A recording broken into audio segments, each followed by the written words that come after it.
George Pell, the swimming pool allegations.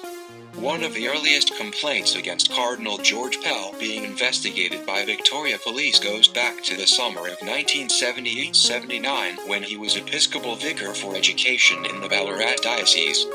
One of the schools he was responsible for was the now notorious St Alipius Primary School, where the Royal Commission into Institutional Responses to Child Abuse has heard a ring of paedophile Christian brothers abused many children. Whilst there is absolutely no suggestion that George Pell was involved in that paedophile ring, former St Alipius students Lyndon Monument and Damian Dignan allege that the Cardinal repeatedly touched their genitals and anuses while playing a game in Ballarat's Eureka pool, where he would throw them at other boys up into the air. Games in the water. So George Pell was already well known to the boys when they were at the Eureka pool that summer. He'd play games like throw the kids out of the water. He'd have his arms like that and you'd put your leg in his hands and 1, 2, 3, and you're out of the water. But it was only ever with boys, Mr. Monument said.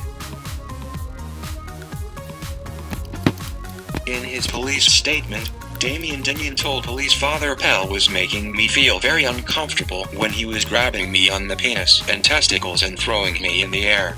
I never said anything to Father Pell when he grabbed me around the penis and testicles, because I was scared of him. Towards the end, Father Pell began to hurt me around the crotch area when he threw me into the air. I didn't like it and I knew what he was doing was wrong. Mr. Dignan said the behavior by Father Pell upset him so much that he decided not to go to the pool anymore.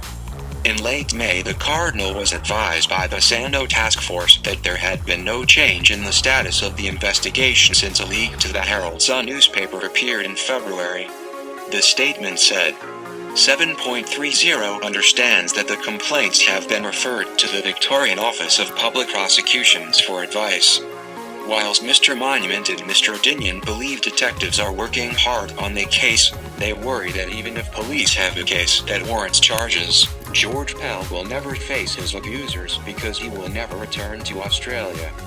They hope that in breaking their silence they may encourage others to feel that they too can come forward. We shouldn't be ashamed of what happened to us, Mr. Monument said. It's not our fault. We've lived with feeling like shit for too long, we don't have to know more.